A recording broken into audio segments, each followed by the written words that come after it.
Well, hey, everybody. Dr. Sheri here, and I'm glad to be with you again today. There's so much I have to share with you, and we're going to be looking today at how you can get your life back together after affairs and porn.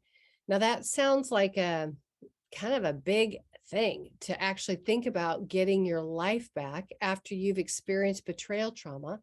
But I have some good news to share with us about what can really happen when you get the right care, you get the right services, you feel validated and you get on the right path. Both you and the one you're with who's ever acting out get on the right path to healing. So I just want to say thank you to many of you who have been watching me and my Facebook Lives over the last number of weeks here. I feel like I've gotten to know several of you personally because I've seen you show up at a number of Facebook Lives, and then I've gotten to know a lot of you through email, and I'm just grateful that you're joining me here again today. So I'm going to grab my presentation, and really we're going to be looking at how to get yourself back, how to get your life back, how to find your way, how to get your intuition back after you've experienced porn and affairs. Now, I'm going to be doing this in a public format. At the end, you guys know I love questions. I already have some queued up. Some of you have been sending me questions that I want to have the chance to answer today. But as I normally do, I have a free download for you today just for coming, just for showing up, that I think would really help you in your healing. And there's 8 things that I'm going to be giving you in my download, so you won't want to miss it. Before I jump into my presentation, I just want to let you know who I am. Some of you may be joining today for the very first time. I'm a doctor of marriage and family therapy. I'm a certified sex addiction therapist, and I'm also a certified partner trauma therapist, and I'm a supervisor. So what does that mean? Well, what it means is I get to care for both sides of the same coin. And it can be a bloody mess, and there can be a messy middle that needs to be tended to. But I want to take the time today to share with you about what to do with your hurt, what to do with your trauma symptoms. I wrote the book, Intimate Deception, Healing the Wounds of Sexual Betrayal, and it's been out since 2019. If you don't have it, think about getting a copy of it. It's really a great resource, and you can just check it out on Amazon. Just take a look at what other people have said and see if it's something that you might be interested in getting if you haven't gotten it. Again, I'm going to be answering questions. This is public. So if you want to private message me something, just direct private message me through Facebook, and my staff will bring your question to me, or, make sure that your first name is what you want it to be in this public format. So getting yourself back after affairs and porn. Do you know there's some doctors, Dr. Laser, Putney, Budnick, Delmonico, and Griffin, they did some research just a few years ago. And what they were looking at is it possible? Is it possible for betrayed partners to move from post-traumatic stress disorder to post-traumatic growth in those of us that have been relationally and sexually betrayed? And there's an article in the Journal of Marriage and Family Therapy. So if you're interested in looking at it further, that's where you get it. But this is the bottom line. Is the study examined whether sexually betrayed women like you and me viewed betrayal as a traumatic event. And if so, whether they experienced post-traumatic growth. Now, there were 202 women who reported relationship betrayals in their current committed romantic partnership. So some were married, some were living together, but all of them were in a committed romantic partnership. Now, the average length of those that were married was 20 years. So we're looking at long-term marriages. Now, 61% of them showed DSM-5 criteria for post-traumatic stress disorder. So it's interesting because mine showed 3 out of 4 out of 100, 75%. They showed 61%. So you can see Barbara Steffens, her research showed 69%. You can see that it's somewhere between 60 to 75% of those of us that have PTSD. Now, 96% of their participants described their relationship betrayal as very traumatic. It's a very traumatic event in their life. 57% of us actually labeled the betrayal as the most traumatic event that they've ever had in their life. Think about that. I think so often pornography, betrayal, sexually acting out is completely minimized. But that's not a lot of people that said, hey, it's the most traumatic thing I've ever experienced. Now, when they asked him, what was the least helpful advice? What was the stuff that you were told that didn't help you heal? The first thing was you need to forgive him and forget the past. Not helpful. In fact, quick forgiveness can actually be a license for more acting out. Like as we unknowingly collude with the deception because we quickly forgive. We might feel like that is what we're supposed to do. If we're in a faith community, someone may have told us that, a clergy, pastor, or even a counselor. But what happened is I did that with Connor. He was sexually acting out and I forgave him. I basically just looked at myself and said, well, I'm not perfect. And I told him that it hurt me and I forgave him. And I honestly believed it was dealt with. I thought that it went away. But actually what happened is I just unknowingly colluded with the deception. I didn't want the deception. I didn't ask for the deception. I didn't even agree with the deception. But often quick forgiveness can rationalize what's going on so that the deeper work isn't done. If there's a porn addiction, if there's compulsive sexual acting out, it's not dealt with. The second thing was just leave them, or you just need to get over this and everything will be fine. I mean, not helpful. Some people heard he'll never change. Other people heard that pornography isn't considered betrayal. Like, what are you talking about? If you're wondering about my views on that, go to my blog on my website, braveone.com, and I do a whole blog on, is pornography a betrayal? Is it infidelity? You can read it. There's some good information there. Now, another thing was, well, if you had been more sexually available, right, he would not have betrayed you. Not helpful. There's the buzzer.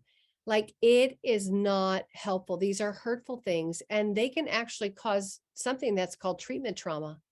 If you're being cared for and treated by counselors or pastors, and they tell you these things, it can really hurt you because you trust that person. Now, let's look at the most helpful things. There were, they were asked, what helped you the most? Therapists and counselors who get it, who understand the depth and the breadth and the layers of sexual compulsive acting out or porn addictions, sex addictions, people that have been specifically trained like a surgeon to deal with that. People that have had an education, counselors and therapists on betrayal trauma and how to help us heal. Support groups that get it. In fact, approximately 80% of the participants in their study reported post-traumatic growth in each of these 5 areas. Now that's crazy. 80%, that's a positive thing. That gives my heart hope for you and for me and for others, right? So what are the 5 areas that they reported some degree of growth? Personal strength. 89% of them said they felt stronger personally after going through this.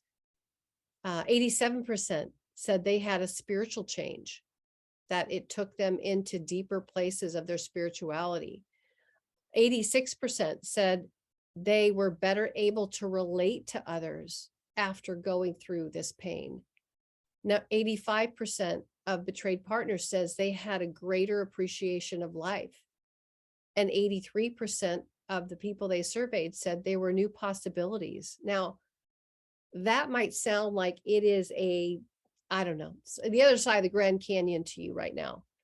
But that's what I'm talking about. And I see evidence of that in my own life. I see evidence of that of sexual betrayed partners that are in my community, of clients that I work with. But the big thing is we got to get what we need, right? I want to stand beside you and I want to give you the opportunity to move from being shattered and despondent and hopeless to more of an empowered place, to growing stronger, to getting some of this post-traumatic growth. I know you've been deeply hurt and deeply hurt by the one that is closest to you. And it sometimes feels like there's nothing you can do about it. I think often that's what we feel like. There's nothing we can do about it. You're struggling to find your voice. You're struggling to know how to say stop. And very few things are changing. You may be here today and you may have been listening to me over these weeks and you've just lost your confidence and your ability to deal with all this and to turn it around. So often we have a hard time knowing how to draw a line in the sand, how to set a boundary because of the deception and out of control sexual acting out behavior you've been impacted by. But you don't have to stay where you are today. I can help. I want to help you learn how to set those boundaries that are aimed at protecting yourself, protecting your heart, protecting your home, protecting your family. It's easy to feel like we're crazy, like we're weak, we're stupid, and somehow even they put it on us, right? But underneath all that is the crazy making that is caused by lies, by gaslighting, by sexual betrayal, by boldly looking straight in your face and saying, no, I didn't do that. Like that does a number on our minds. I'm going to show you how to get truth. I talk about the two pillars, truth and safety. And I want you to know I can actually help you get your sanity back on so you know what is true. And I want to help you build your inner core strength. When we've been, like I was, exchanged for more women than you can count through pornography, affairs, in my case, prostitutes, maybe in your case, massage parlors, we feel like we are not enough. One of the most common negative beliefs is I'm not enough. I know that. I hear it. I want to help you restore the truth of who you are, restore your identity to knowing that you are enough. It's not about you. It's about what's happened to you. But what happens is when they sexually act out, we carry that shame. Our brain wires in the belief I'm not enough, and we end up carrying their shame on our back. I've been talking to so many of you who've experienced some kind of sexual betrayal, and you're actually feeling so alone. But I want you to know I've got a place for you, a place where you can feel connected with other women who get it. It's my Brave One community. I want to tell you more about it. If you're interested in learning more, go to braveone.com/community. Braveone, BRAVEONE.com // and the word community, COMMUNITY. Now, why am I telling you about this? Because there are so many moving parts when it comes to sexual betrayal. And I have a path that can help you and the one you're with towards healing and hope. In my Brave One community, I'm going to help you go through what I call my Brave One journey. There are actually 8 stages. There's 9 actually, because we start with ground zero. Ground zero is when you discover something first, or you have multiple discoveries. And then I'm going to help you learn how to dig out of this mess. And then I'm going to help you learn to be more empowered. And then we're going to be looking at the 2 pillars, safety and truth, and how you can get those in your home, in your relationship. I'm going to help you get your identity back. And you're going to find your path out of this. So you can join my Brave One community for $37 a month, and I'll personally mentor you through my Brave One journey. I do a ton of Facebook Lives, except they're private, right? I do them in the community, and we have recordings. I keep them recorded so you can watch them again and again and again. You don't have to just hear me talk once and then not be able to listen again. So often when I'm speaking, there's a ton that I'm sharing. And so to go back and listen, you can do it at any time. I do live Q&A calls. We just started on Friday of last week. I've had some women join already, and we had our first Q&A call with some of you new women, and it was amazing to meet you, get to see you, and to hear your hearts, and to get to start working on what's going on in your relationship. You're going to have access to my certified betrayal trauma coaches who've all been through this. They've all gotten certified in betrayal trauma, and they want to walk this out with you. I've got guest speakers. We've got 24/7 support. I've got what I call TNT videos, which are the hottest things you want me to talk about. What's important to you? What do you need? Where are you most hurting? And I listen, and then I do talks on those things. And it's all around how to heal from sexual betrayal and things that you're most concerned about, frustrated by, things that you find and you wonder about that you can't really ask anywhere else. My Bravery After Betrayal retreat that I have, my Brave One community members have first dibs, and then I opened it up, but it's full. We've already filled up. I'm so looking forward to being there with those of you that have, decided to go in November. I can't wait to work on some trauma and help you guys heal.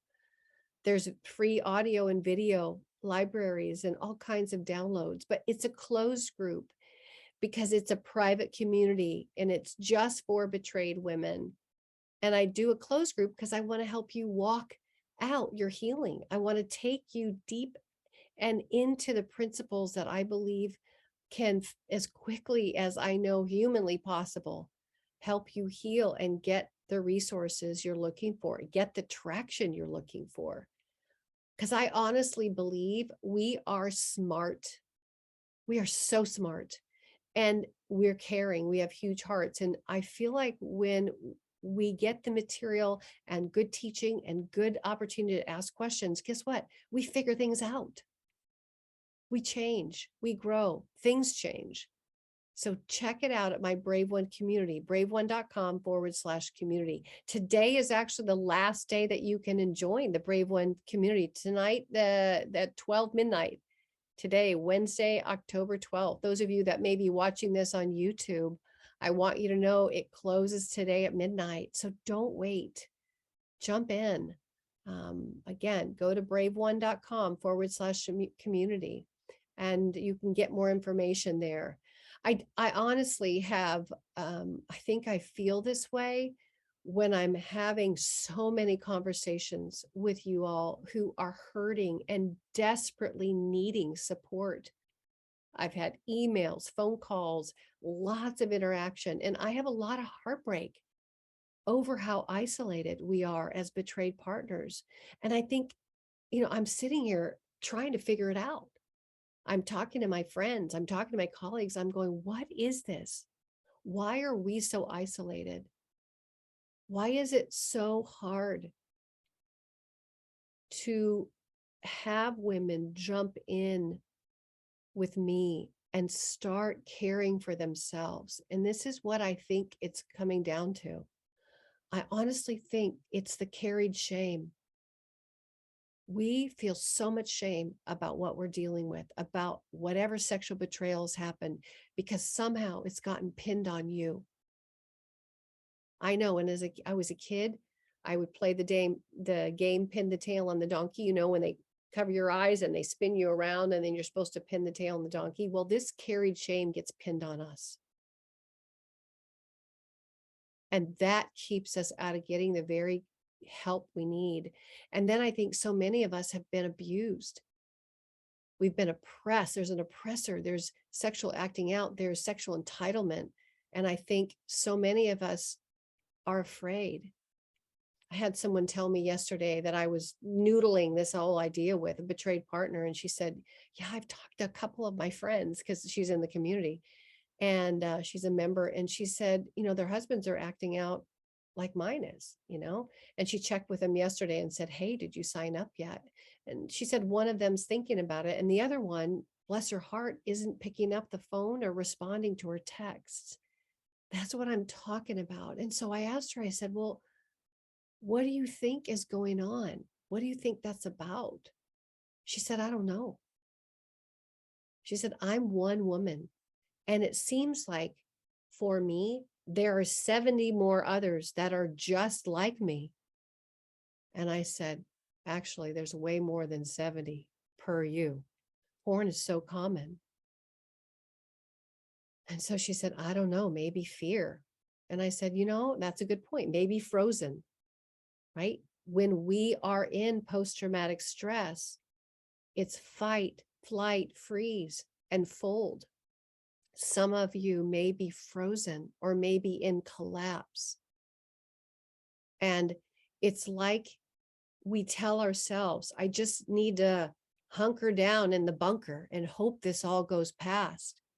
But the problem is we're hunkering down in the bunker with somebody who is throwing grenades in the foxhole. We can't get help when we hunker down. Nothing changes. So let's look at the 3 common pitfalls and problems of betrayal trauma. And these are the things that happen most often, I think I see when we get stuck. I think the first place we get stuck is denial. Like denial, it's a coping strategy. And basically it happens. It's not like we go, okay, I'm going to try to be denial. No, I mean, it happens. We instinctively just do this. We put our hands over our eyes so we don't have to deal with the distressing situation, with whatever you saw, whatever situation. And so we stay in denial, and it can put us and others, our kids, at tremendous risk. We can unknowingly enable harmful behaviors. And there can be stuff going on that gets worse because we're not doing anything. And I know this is not what you want to hear. I just want to be honest about what I see. And in doing that, it it basically undermines your ability to stop the very thing that is hurting you. Denial doesn't stop what's hurting you. Denial just is temporary relief from what's hurting you. I know, I did it. I did it for years with Connor. It's when we don't want to look or accept the truth about something that's happening in your life. Dr. Jennifer Freyd talks about it. She actually calls it betrayal blindness. It's a term. It's a trauma term. She's got a book, Blind to Betrayal, and her tagline is, while we're fooling ourselves, we're not being fooled. And I did this. I mean, with Connor for 4 years, I was in denial. It was like a secret that I kept from myself. And it was depression that actually led me into my awakening. I was so clinically depressed, I couldn't function. I was shut down. My body just shut down. I couldn't keep going. And that awakening helped me, like, at least sit up enough so I could begin facing my fears and start to set boundaries. But the truth is, change doesn't happen because we, watch another podcast or, go to a seminar or read another book. Change happens because we change, and we decide to change the very thing that's hurting us. We decide to change what's happening to us. And we often do that best in a place where others are there doing it with you, right? With somebody else that's fighting your battle with you so that you're not alone. I think the second place we often get stuck is in something called enabling. Now, enabling happens when we're trying to fix or solve somebody else's problem. And I get it. I did this too. Somehow our goal becomes trying to stop the painful thing that they're doing that's hurting us the most. I mean, doesn't it make sense? Somebody's doing something, in this case, it's sexually acting out, it's hurting us, and we try to stop what they're doing. So we try to stop or manage someone else's issues, and and pornography, sexual acting out. We give them ultimatums. When we think they'll work, right? I tried forgiveness, thought that would work. But the problem is that we have a lot of fear. We have fears around setting boundaries. We don't want to be mean, no? Or in many cases, some of us don't have fear. We just honestly don't know how to set boundaries. We've never learned. They're like a slippery bar of soap, and we don't know how to set them and what it is that is inside of us that is not that's not protecting ourselves. So when we're enabling, it's like we tell ourselves, okay, I'll try to manage your issue, husband or significant other, in order to reduce my fear, concern, anxiety, guilt, or even make you happy, keep our home at peace, right? So when we enable, we avoid conflict to keep the peace. As enablers, we minimize the seriousness of what is going on, of the hurt that's hurting us, and as enablers, we ignore the urgency of dealing with the sexual acts and the betrayals. And some of us do it because of fear. We enable, we don't want to deal with it. Others, we literally know, but we're like, I can't do anything because this is how I find security. Or I don't want to be alone. Or in this relationship, even though they're sexually acting out, I am having other certain needs met. Some of us fear finances changing. Some of us have little kids at home, and we don't want to disrupt their world. I mean, there are so many reasons. Some of us will settle for breadcrumbs. It's what we call love and acceptance, but it's just harming us. We're just being used.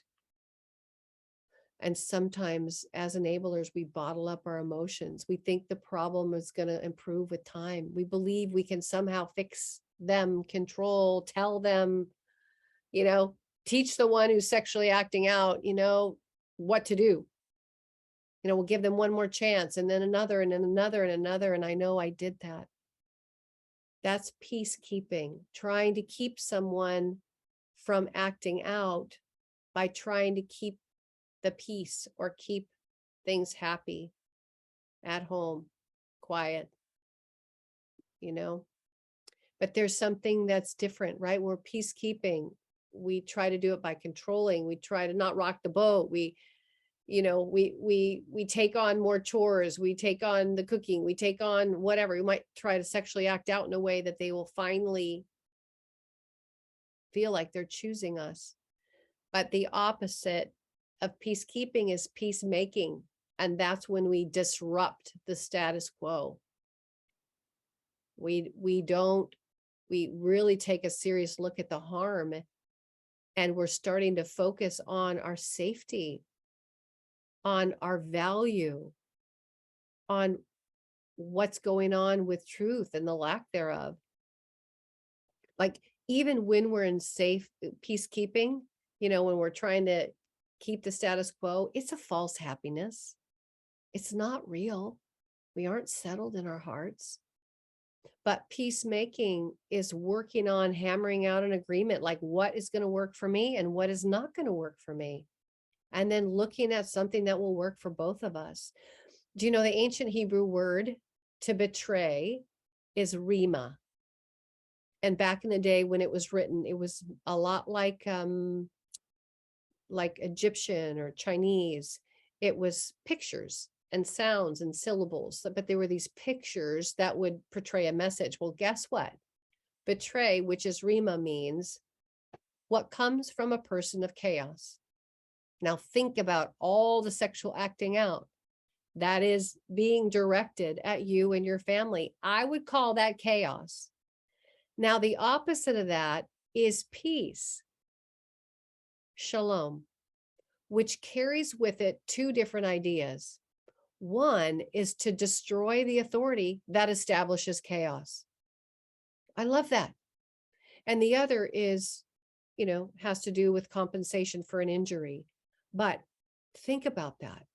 If we will take the opportunity and the authority to work towards destroying the authority that establishes chaos, right? When somebody is in the throes of sex addiction and compulsively sexually acting out, maybe they've had affairs, maybe there's a chronic porn issue, maybe there's some kind of porn addiction, they need help. And it's funny, most often they don't believe they need help. No, they don't. They often believe I'm fine. No one's going to find out. Or I've got this. I can manage it. I can control it. Or as long as I only do this or that, no one's going to get hurt. A lot of times they cover it up with, washing your car, paying for stuff, or, whatever. Like, as long as I just do this, as long as I just look at porn, no one's going to get hurt. Well, that's not true. And then they have this false sense of it's like lying to yourself is I can't tell them, it's only going to hurt them. And sometimes they've actually convinced themselves of their self-deception. I'm not hurting anyone, right? But it's a warped, toxic sense of protection. Like, think about it. Somebody saying, I'm not hurting anyone. Well, the last time I looked at not hurting anyone, it didn't include symptoms of post-traumatic stress disorder. It's hurting us, right? So that just takes care of that one altogether. Now, the third pitfall, the third place that we get stuck is feeling helpless, powerless. We often feel like there's nothing we can do about it. Like, it's not fair. It's not my fault. I'm stuck. And you're right. It's not your fault. When you've been dealing with sexual betrayal for a long time, or maybe even for a short period of time, it doesn't even really matter. We can quickly move into a state of learned helplessness if we haven't figured out how to manage our hurt and stop the bleed. So you might be listening to me today, and you might have been hurt by pornography or cyber sex, some kind of hookups that happened, or some type of an affair, flirting, sexting, prostitutes, massage parlors, strip clubs. Maybe even you found out about undisclosed relationships with the same sex. Maybe child porn has come into your life, or sexual fetishes, or cross-dressing. There's so much more. But there's two things that person who is deceiving you counts on. They want you to do two things. One, be in denial. You won't see it. And two, they don't want you to do anything about it, right? They are hoping you'll enable it. So you won't see it is our denial, their deceit. They're hiding it. They don't want us to see it. But there is a place for you to be heard. There's a place for you to be validated, right? You don't have to stop there with deception and denial and living in that state that is hurting you. You can actually change. You can find relational help. You can find a path to sobriety in a relationship. Today is the last day that you can jump into my Brave One community at midnight tonight. Again, it's a private closed community, and the doors are going to close. If you go to braveone.com/community, it's BraveOne, BraveOne.com/COMMUNITY. You can get in because I want to get you help. And I'm going to share 5 ways really quickly that you can get yourself back. One, as I'm going to help you move from becoming a peacekeeper to a peacemaker. I'm going to teach you how to become an advocate for change. I'm going to teach you how to set boundaries. We have my boot kick and boundary set and Brave One challenge, and they're not about punishment. They're about safety and protection. And we get to define what we need and what is hurting us and what we're not willing to have.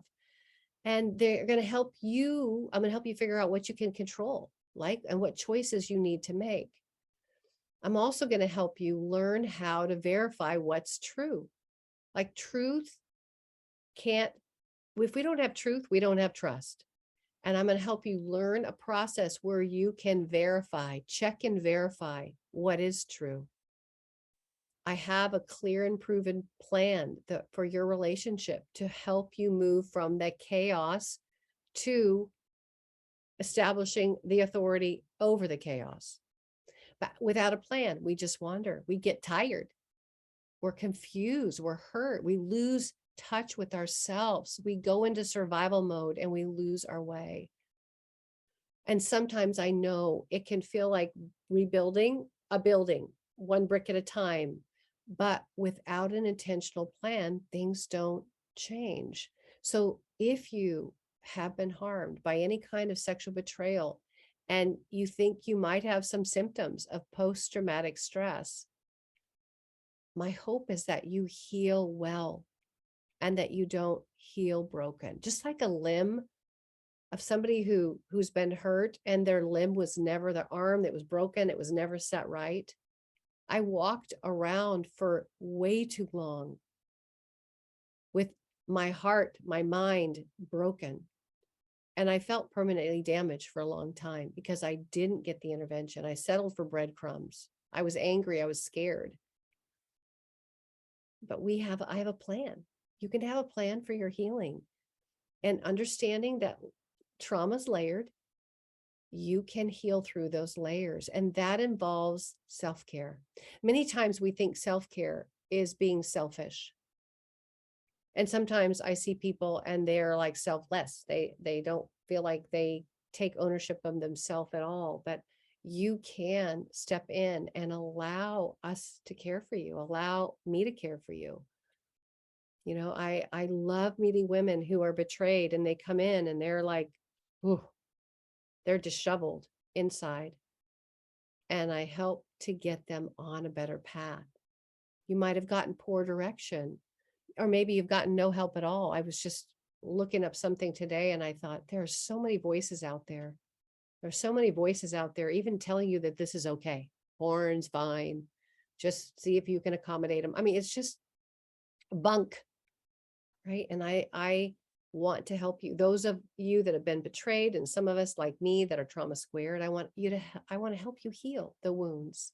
I want to help you make empowered choices so that we can go through these steps to heal. I want you to become stronger.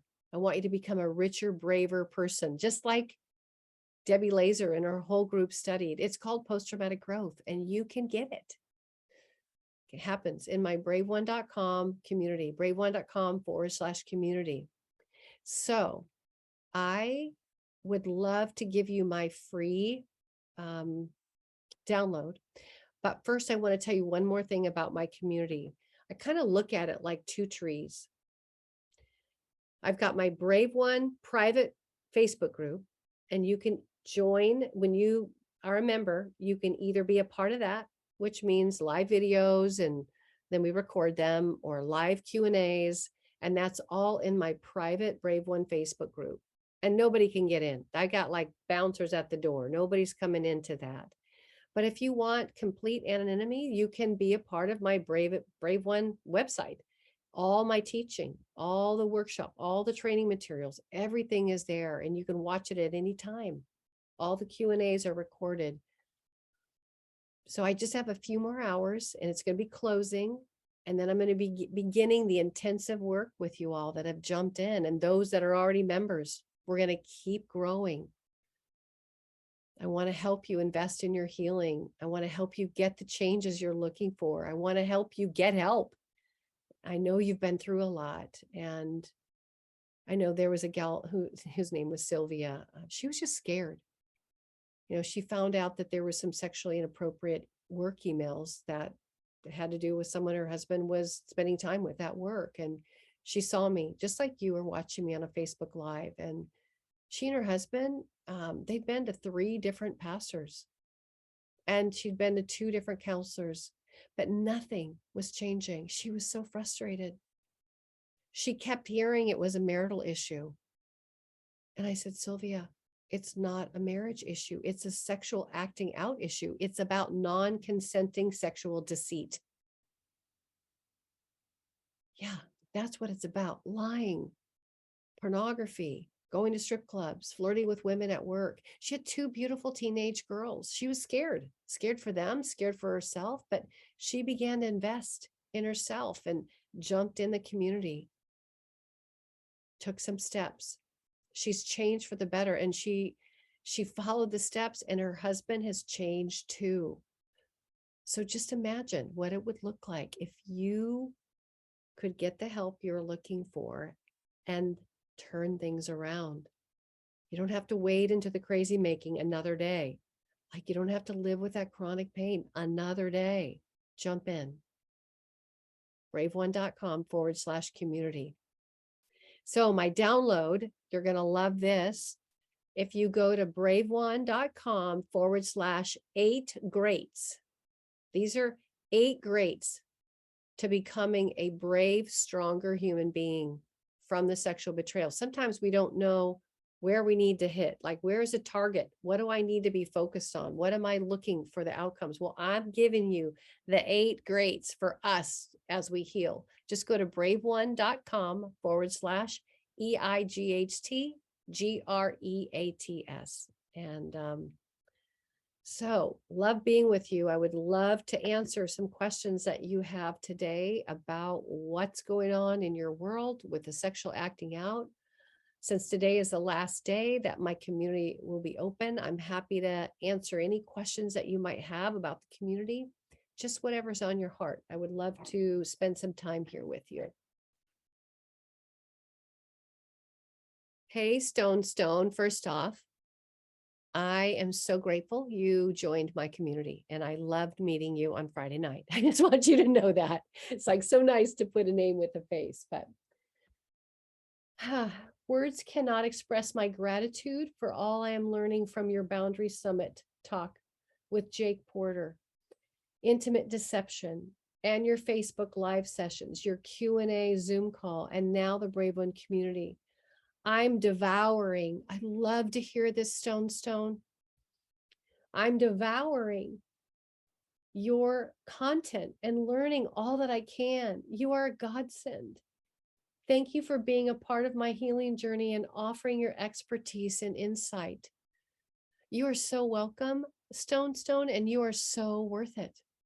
You are, girl. And I know, based on what you and I talked about, you're on the right path.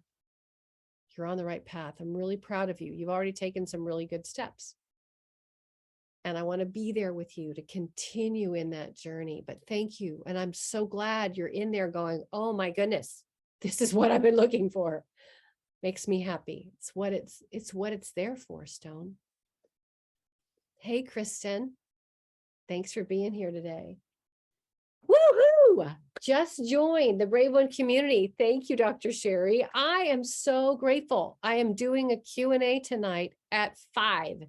So with my members and with my new members. So girl, get through the steps to get in. And I would love to have you join me at 5 o'clock today for another Q&A. That's when I get up close and personal with you guys. And we get to talk together, and I get to hear your story, and then kind of triage what you're doing you're doing great, where areas that you can make some changes, and then what changes you need to make. It's like a fast track. So I am so grateful you joined in, and I look forward to meeting you.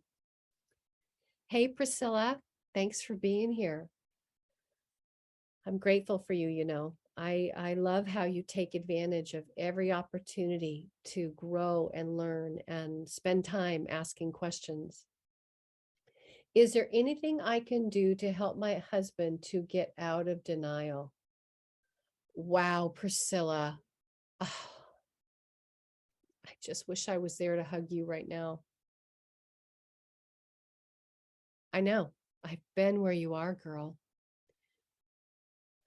So when someone is in denial, and especially those who are sexually acting out, they're in self-deception.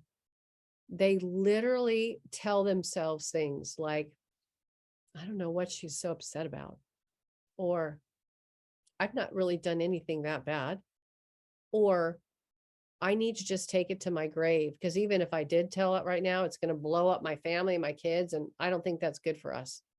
All the self-deception that keeps them from really having to face themselves.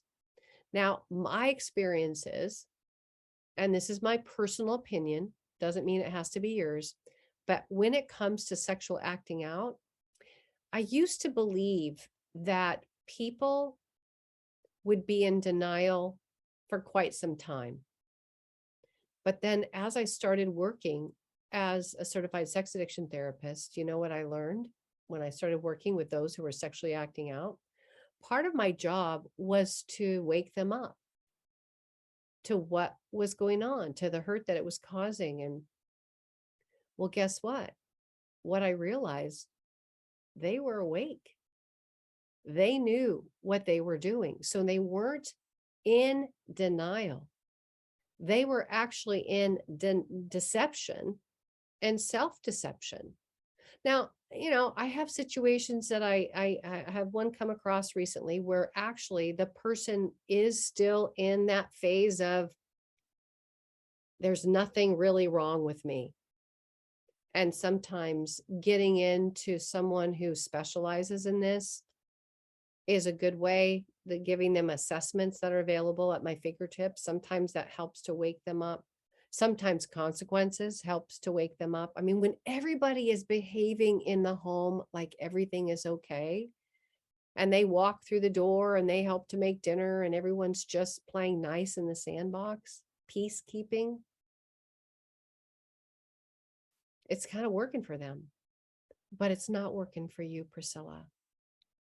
I think that's the hardest point, is realizing that it may not be about denial. It may be about sexual entitlement, integrity issues, and about self-deception. Like, yeah, like it's not that I don't know that what I'm doing is wrong, which is denial. It's okay. I have a gut feeling that what I'm doing is wrong, or I'd be doing it in the broad daylight in front of all my children, right? They know it's wrong. But it's deception and sexual entitlement. It's not that I can't change. I don't want to. And so that's a much harder thing. That's really what happened with Connor. So I feel for you, girl. I mean, you're doing good work and you're making big steps and you've really worked to turn things around. But one thing that we can never control, it's that other person. We have to learn how to make decisions about what we're going to choose based on what they're doing. And that's what I love to work on in my community with you all, is helping you get more empowered. Hey, Tina, thanks for being here today. Question. So is an impact letter to a betrayal really necessary? I am so tired of telling these things, but his intensive group counselor wants me to write out so my husband can see and read it aloud to feel deeply, but is re-triggering me. I totally get this. So let me just talk for a second about impact letters, because I think they can be incredibly empowering in the process. Now, I think it all depends. There's different philosophies around impact letters. When do I use impact letters? I use impact letters after we've done a therapeutic full disclosure done by people that know what they're doing. They've been trained in it, and a polygraph. Once you have the sexual acting out material and you know what's been done, you write about how it has hurt you, how it's changed your life, all the loss, how it's hurt your kids.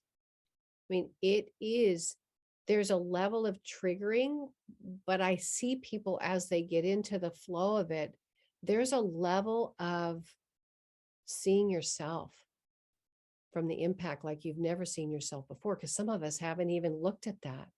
We've been so hurt, we've been trying to just survive, that we really haven't looked at the shrapnel in our skin and said, this is how it's hurting me. And so when that impact letter is written, and then read to the one who's hurt them in a setting. I often do this with, a couple and myself. And then the next step is for them to write a response to that. Like they have to sit in the impact. They don't want to go there. But sometimes I don't really see somebody start to feel more empathy or remorse until taking some of those steps, because they don't want to look at it. They don't want to feel. They don't want to have to face what they've done that's hurt you so bad.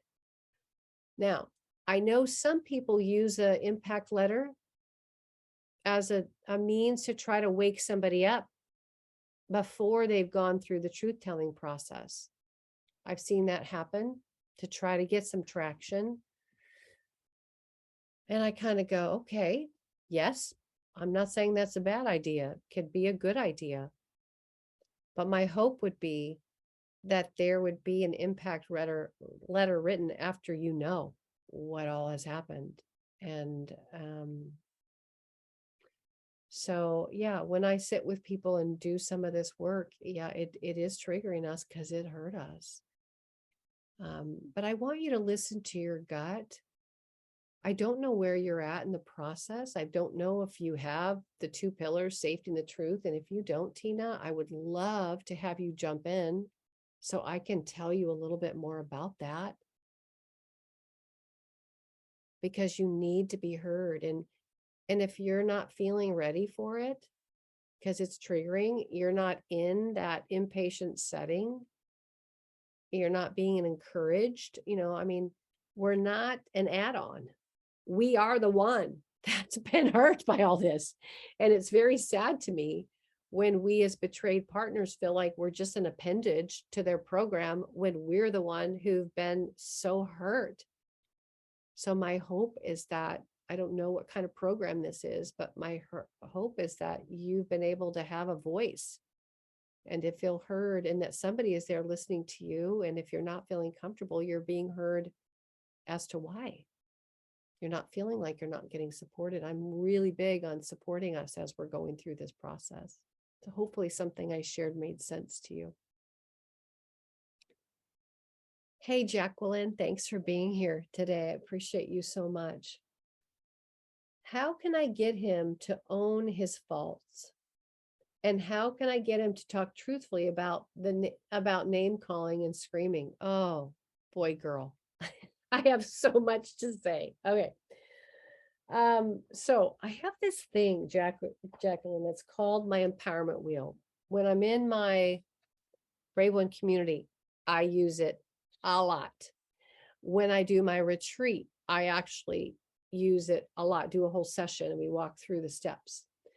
But I often feel like people who are not wanting to face the thing that they've done, and especially he's yelling and screaming and not owning that. Whatever the acting out is, sounds like he's not owning it. On my empowerment wheel, it makes us go down here. 100% of the time we start here in the victim position. We feel powerless, helpless, kind of stuck, like it's not my fault. There's nothing I can do about it. I can't make him own it. So often I say, well, what do you need? What do you need? What is his not owning it doing in you? How is that impacting you? How is that harming you? What do you need? Now, if you're being impacted by yelling and screaming and sexual acting out, I might hear you in my head right now, and you might say, well, I need safety. I'd go, yes. And how are you going to get that, girl? Well, he just needs to make me safe. I go, no. You just gave your power away. Like, I want him to, you're now here. You're in rescue. I'll try to fix or control or manage. You need to be on the other side, which is collaboration, shared consideration. You do your part, I'll do mine. But if you're over there yelling and screaming, you're not taking ownership of that, which is abuse. And then also you're not taking ownership over the sexual acting out. You know where that person is? They are here. They're denial. Now, he's probably in deception. But minimize, ignore, avoid, make excuses, go to fantasy, it's not that bad. Yeah, but I don't want to go there. They don't want to go there. So the opposite of denial is what? You're going to love this. This is going to feel so good to you. The opposite is reality, which is acknowledging what's true. I got honest with myself and I'm taking steps to own it and deal with it. Now, do you know what? This is version 23 of my empowerment wheel. I'm working on my book right now and I've changed it. I've had a client that I was working with and he's like, I told him it was version number 22 at that point. And he says, oh, that's great. And I said, why is that great? He said, well, do you know WD-40 actually had 40 revisions? You're only on 22. And I was like, oh, no, I get it. So 23. But do you know the last thing I added was the word own? Because I used to have acknowledging what's true. I got honest with myself and I'm taking steps to deal with it. Well, yeah, I had somebody who I was working with. And guess what? The husband wasn't owning it. And I thought, I don't have that word on there. And so I added it because I had to walk them in to how his lack of ownership over what was happening was hurting her. And if you're not getting traction in the area, I want to ask you how important your safety is. And what are you doing to get safety for yourself? Where are you getting supported? Who's there to help you, validate you? Who's there to help you to learn how to put boundaries down that are aimed at protection? Because you're worthy of protection. You're worthy of being safe. Safety is not a luxury item. That is a basic necessity. But some of us we live like it's a luxury and it's not.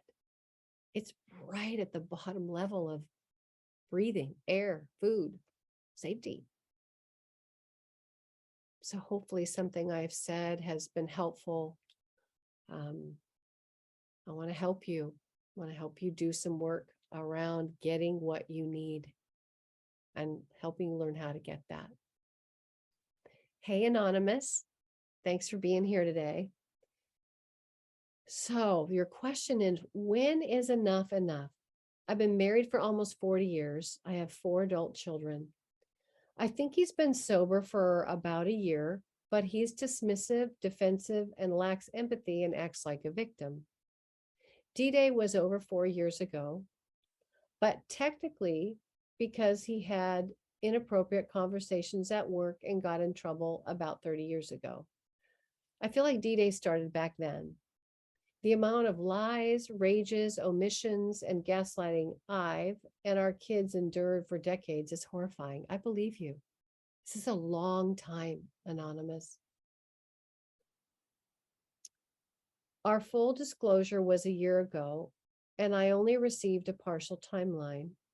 And I was met with defensiveness and cruel answers during the clarification process witnessed by our CSAT. So one of the things that I would want to know from you, Anonymous, and this is what I would talk about in my Q&A inside my community. I would want to know what the requirements were for that therapeutic full disclosure.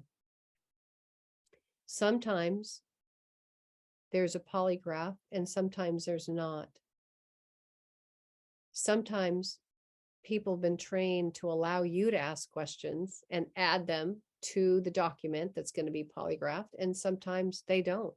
It's like you're there as an appendage, but you really haven't had a voice in the question. So my hunch is, and I might be wrong, Anonymous, but my hunch is the decision was made, however that came into being, to not do the polygraph, to just trust that you were going to get what you were looking for and he was going to be honest. But in my book, there's a chapter called To Tell the Truth.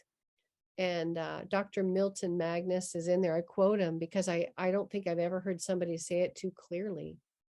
But what he says is, he's talking about the polygraph, and he said, without the polygraph, what you often get is just a sanitized version of what you think the partner who you're with, the one you betrayed, will be able to heal and deal with.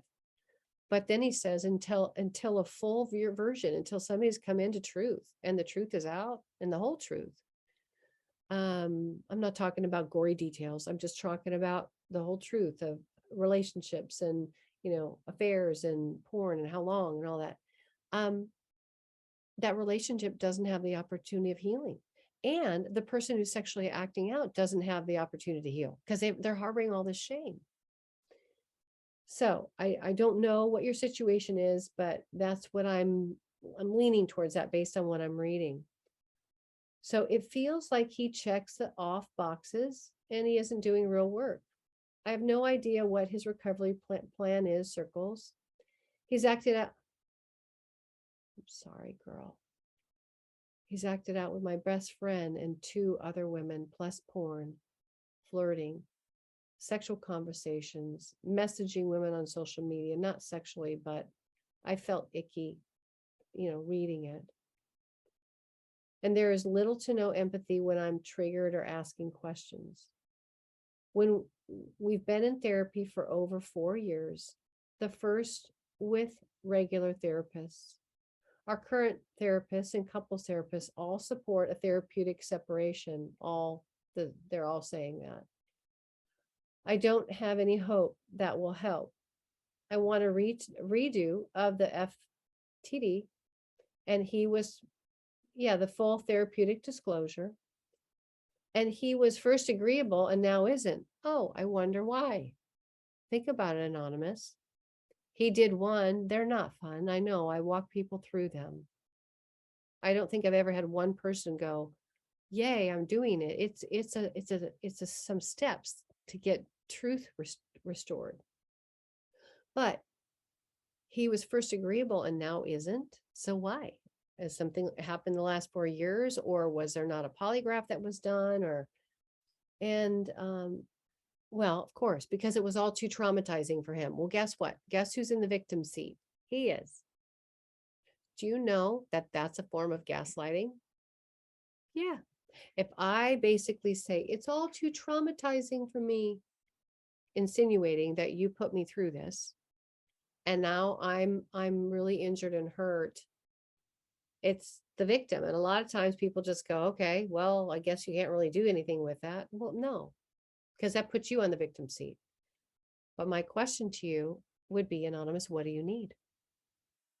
And I can hear you in my head say truth. And then now that I've talked about the polygraph, you might say, I need truth and I want another one with polygraph. How long is betrayed spouse supposed to wait for their betrayer to cooperate and show accountability and empathy? No, we don't wait. There isn't, I think there's work. It's not just like this concept of waiting well, like we just kind of sit over here on the sidelines while all this stuff is still going on. I think that's harmful when sexual deception is in the mix. Now, that doesn't mean there isn't some growth and work and observing over time, and the longer periods of time that somebody is actually looking like they're in a healthy place in their journey of recovery and sobriety.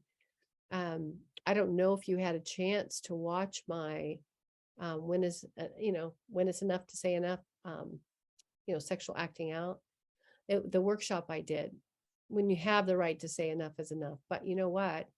On there, I shared the 8 things, and I'm like ticking them off in my mind. I'm like, girl, you're not getting a lot of that. And I don't know why. I don't know what's going on. I know God, I'm not God. I don't know what's going on, but something isn't right. And I am ready to just walk away because this is just too much help. No, I get it. I get it, Anonymous. And it's okay if it's too much. It's okay if you choose to walk away. But just make it a choice, right? It's your choice. You get to do that.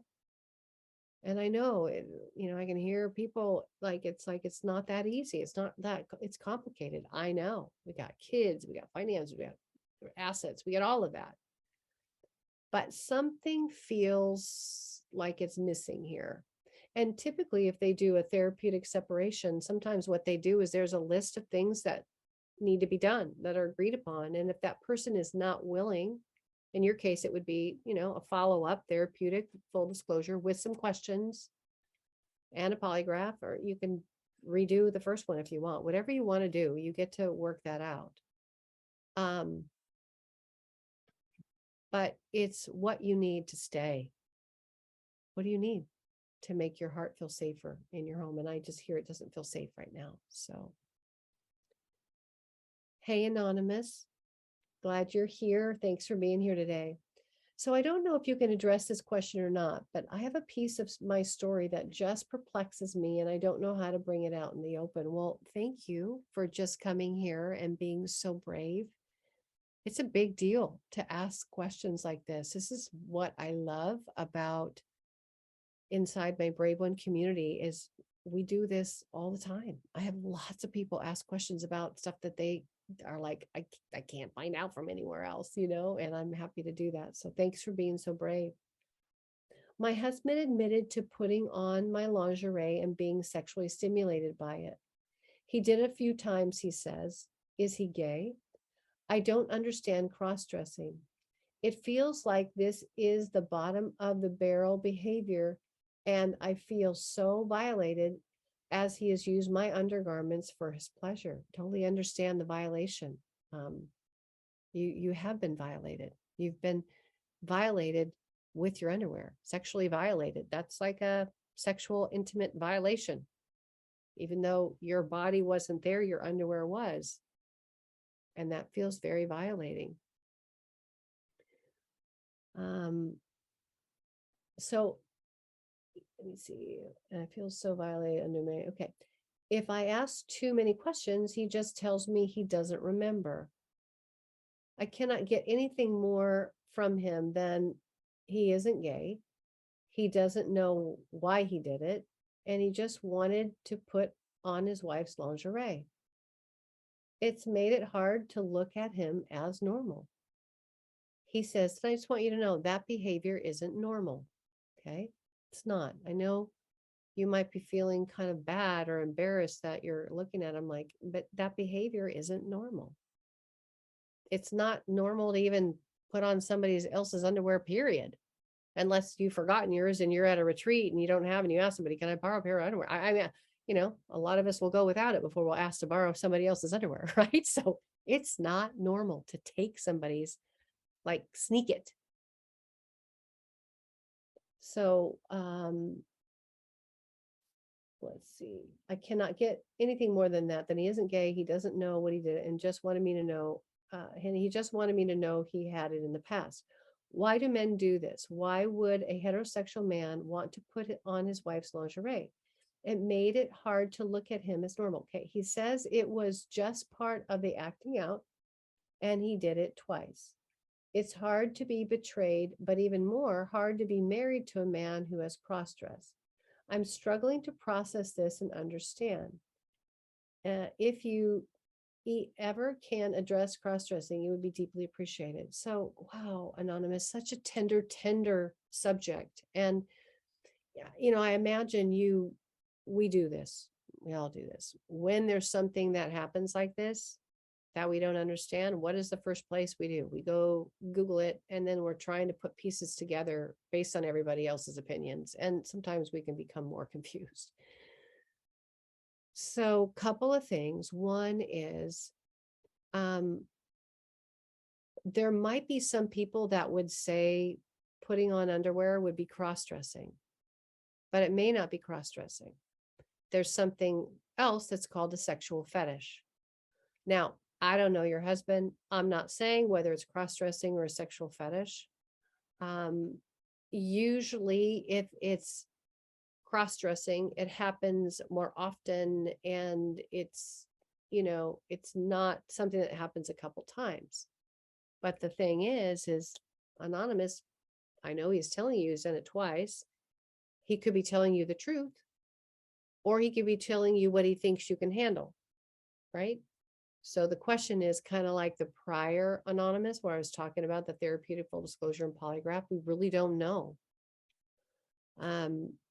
So let's just say that whether it's cross-dressing or a sexual fetish, because I'm not there in front of him, there's assessments that can be done. There could people that can go deeper. And a lot of times when somebody is doing these type of behaviors, there is a why behind the what, or maybe you'll say there's a what happened behind the why I'm doing this. And oftentimes we want to get to that as quickly as possible. We feel like if I could just know the what happened behind the why he's doing that, then somehow I will feel more at peace. And I don't know if that's something he's interested in doing the work to find out. But you being in a relationship, your underwear drawer, that was a violation.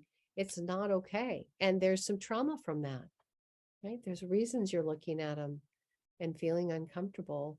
And you probably feel more uncomfortable that he doesn't have really any answers. But issues like this can come into a setting like someone like myself. These issues have come into the Brave One community, and it's amazing to find a place where you don't have to feel that carried shame over something like this, because it's not about you. There's so many stories attached to this. There was one that I can think of. It's not a client, so I can share this. There was a guy who grew up in a home where there was a ton of chaos, and he was abandoned by both parents. Dad left, mom had to work full time. So he spent his time with a grandmother who, would watch him throughout the day. Well, it was one of these, loving grandmothers that just embraced him. And when she would read to him, or she would have her come up and have him come and sit on her lap, or maybe she would just give him a snack and be holding him, and he would basically take his little hand. And she was one of those ladies that wore those support nylons, and she had one of those muumuus, like with her support nylons. And so he would just rub his hand on her nylons, the support nylons, as he was being comforted. Well, this guy was taking the nylons, his wife's nylons, and was wearing them. He was reenacting that moment of comfort with those nylons. He had attached those two things together. They were coupled together. Now, of course, it impacted her. And yes, he had to face the issue that he was having with wearing her nylons. But it was something that just, they had to be deeper work done around that for both of them, right? So hopefully something I've said at least shed some light on it. But it's not your shame, girl, to carry. And it happened to you, and I can understand why you're so hurt. But I'd love to help you if I can. Think about it. Think about jumping into my community. Hey, Annalie. So good to see you. Just sending some love your way today here.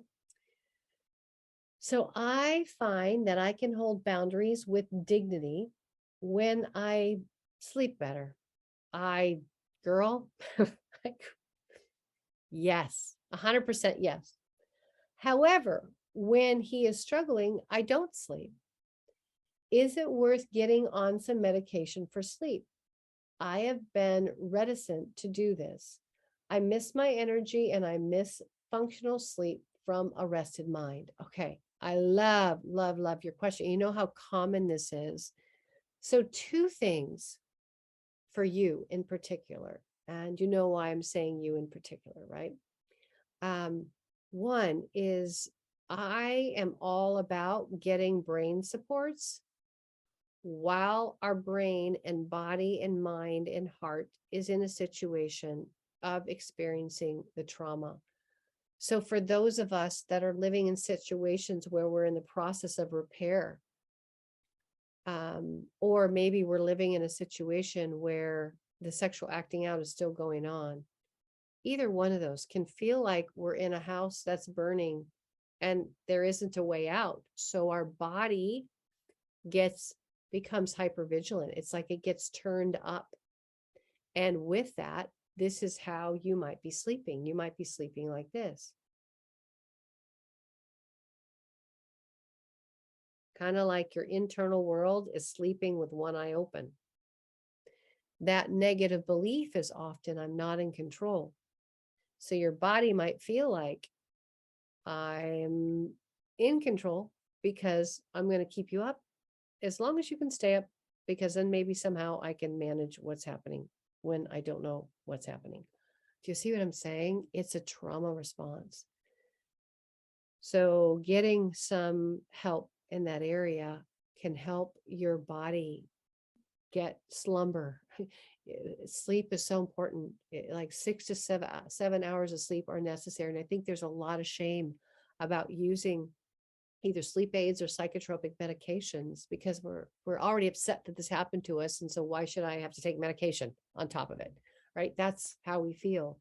But this is about caring for your brain, your body, your mind, and getting adequate sleep so that you can have a better person to rest. The other thing that I might encourage you to think about doing is doing some deep trauma work, maybe with somebody who does EMDR, who might be able to target your sleep. What's the belief about yourself that keeps you up at night? It might be, I'm not in control. And helping you to process some of the trauma response that is attached to what's trying to protect you from the inside out. So hopefully something I said makes sense and gave you two different options as everybody's listening. You know, it's, again, there's trauma treatment for us out there. Hey, Patty, thanks for being here. And thank you for asking your question. I appreciate it. So our two CSATs both agreed and recommended for us to do a therapeutic separation out of the home with him leaving our home. Okay, thank you for the update. I know I've been tracking with you along the way. So my husband has done the sexual betrayal. I do not yet have a therapeutic disclosure. I don't know if he is working on one. When my husband was told by a CSAT about their recommendation for a separation, my husband did a big time deflection from his betrayal addiction to my faults. Oh, girl. Wow. I mean, that just must have felt horrible for you. You've been working so hard on trying to invite him into an opportunity to come clean, an opportunity for safety and the truth, the pillars.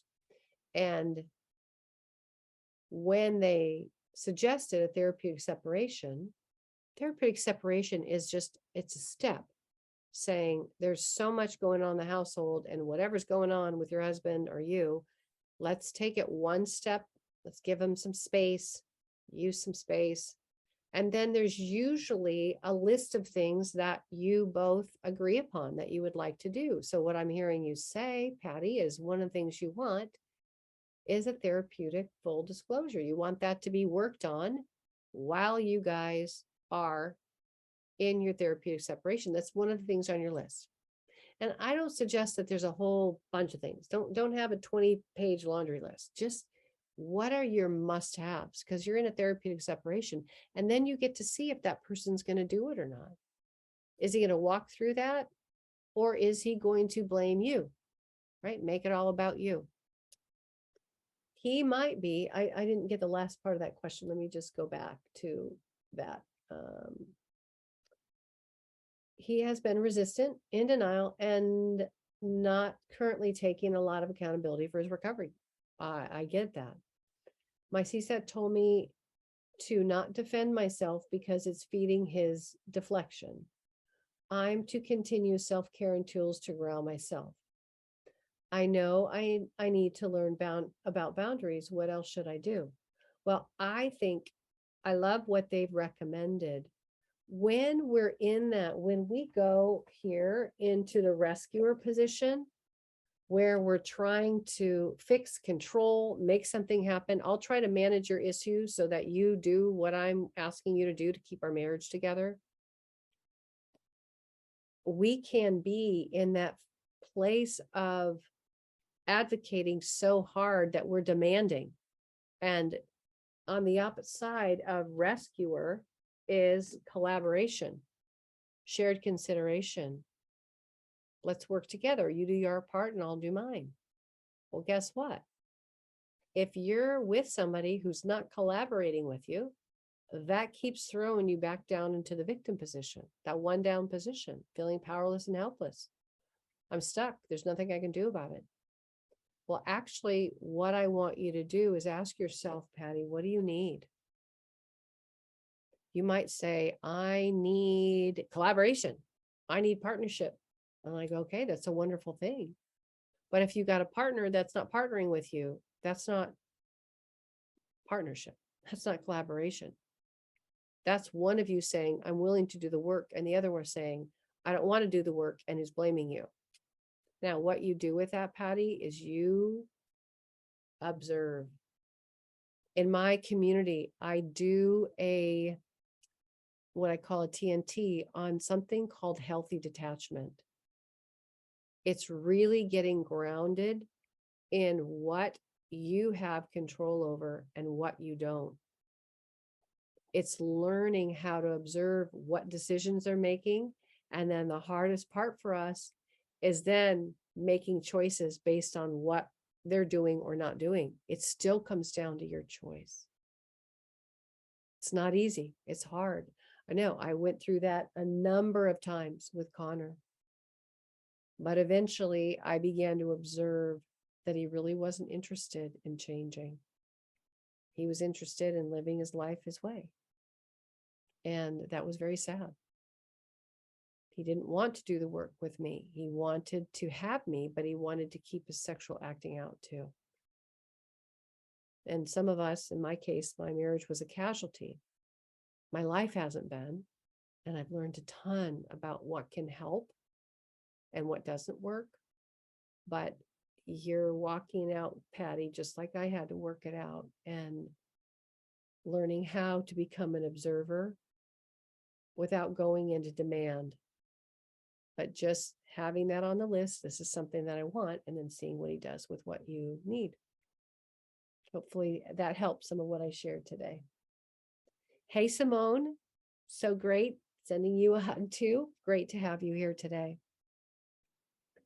Acting out was 19 years long, and all of a sudden he stopped on his own.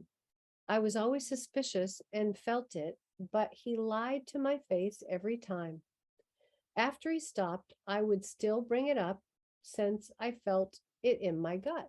Well, I'm glad you felt it in your gut. I'm not sure where this is going, but I'm glad you were connected to you and still having your intuition feed you information.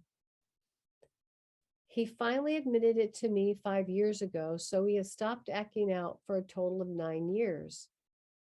How do you explain him stopping on his own when he didn't for 19 years? Good question.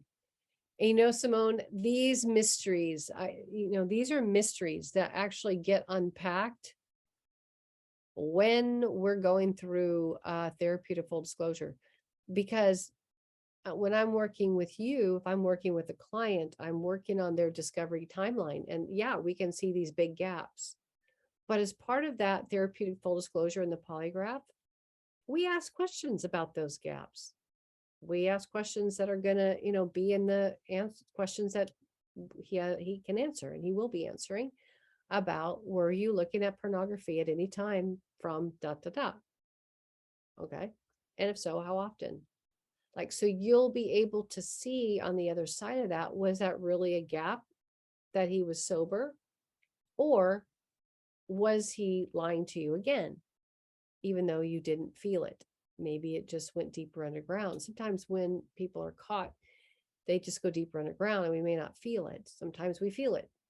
But those are those questions that just bounce around in our mind. I really structure therapeutic full disclosures so that by the time we're through them, your questions are not here doing this. They're on paper, and we ask them to be answered, and then they're polygraphed, and then there's a reading of the document so that you can know and settle your mind as to what is true about that situation. So hopefully that made sense. Hey, Lauren, this will be my last question for today. So thank you for all your truth. You're welcome, Lauren, and you're worthy of truth, girl. I'm glad you're here. I mean, I'm sorry you're here, but you know what I mean. I'm glad you're here today. I yearn to heal and to be strong, and just joined your group. Yay. I'm so excited about that. So come to the Q&A tonight. Jump in, take advantage of everything that I have for you, but I'm grateful, Lauren, that you joined. Often I feel powerless, depleted, as if my life is moving backwards, and it continues to do so. It kind of feels like I'm running in place, and I'm not even sure if my husband is running by my side or not.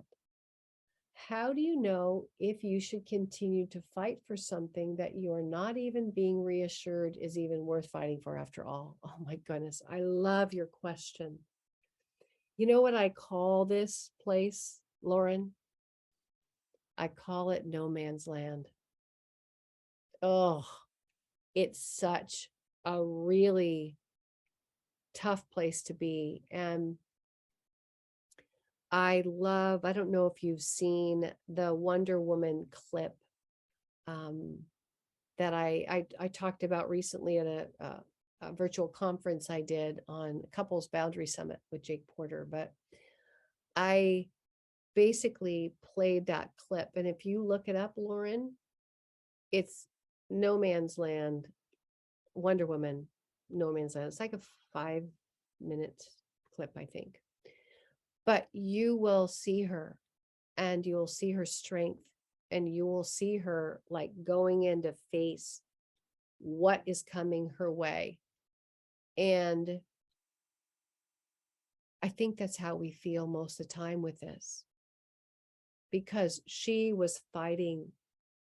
She had the spirit of rescue. She had the spirit of enough is enough. She had the spirit of I'm going in and I'm going to give it one last shot. But she didn't fight like someone who didn't know where she was going.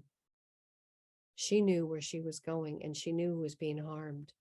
You'll see that in her face, and you'll see that in how she moves.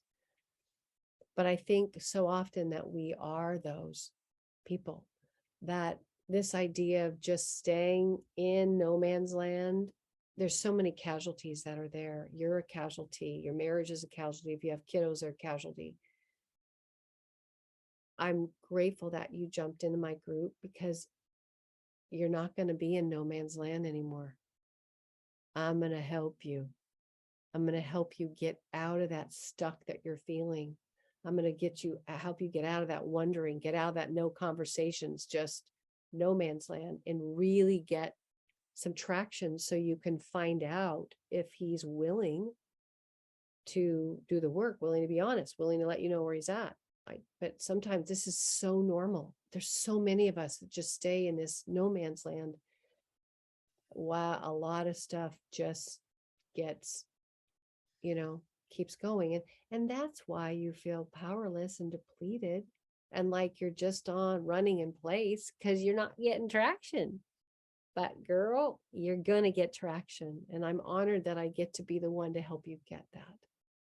So welcome to the Brave One community. And anybody else today who is still here, who's listening, or maybe you're going to listen to this later today, or you're going to see it on YouTube, my YouTube channel at Dr. Sheri Keffer. Today at midnight is when my Brave One community doors close. And the reason I do that is because I roll up my sleeves and we get to work. And I do the work with everyone at the same time, going through the Brave One journey. And then we do my boundaries boot camp after that. So it really is a place where you can feel seen, accepted, grow, sort through whatever it is that you're dealing with. Do it on your own terms. Do it with encouragement as I mentor you through it. It's $37 a month. I mean, my goodness, gang, we spend more than that on Starbucks in a month, and we feel like we're stuck in the mud. And so take care of yourself. You're worth it. You're worth this $37 to start learning what you need to heal and heal well. So this will be the last one I'm doing today, Facebook Live, for a while. Because not because I don't want to be with you all. I care deeply about you all. I'm just gonna go down and begin to work in my community. Not down. I feel like it's up for me, but I'm going to go into my community and start doing the good work of making them stronger and focus my attention on exclusively on them and the clients that I have. I wish there was 3 of me. I honestly, there's most days I wish there was 3 of me, but I wanted to just come up from the community, scoop, like cast a net, and scoop as many of you that I can that are interested in doing the work, to be in the community. And today's the last day. So if you're thinking about it, don't wait. Don't wait. I mean, even if you join, it's $37. If you're in for a month and you're like, it's not really for me, guess what? It's not a commitment. It's not a lifetime commitment. You just let me know and then we'll release you. We won't charge your card the next month. I mean, truly, there's not a lot of risk. There's a ton of risk for you, right? Jumping in and being willing to learn and grow. And I don't know, maybe hear about things you don't want to know about. That's huge risk. So please don't hear me wrong. But I mean, as far as commitment, I love choice and I give you choice. If you want to be with me, great. If I'm helping you, you'll stay. And if not, then I bless you as you find someplace else that may help you better. But I am helping a lot of people and I'm watching them change and grow. And I'm watching people have now post-traumatic growth. And that keeps me doing this because things are happening. And so anyway, join today, braveone.com/community, braveone.com/community. All right, y'all take care. Hope to see you inside the community.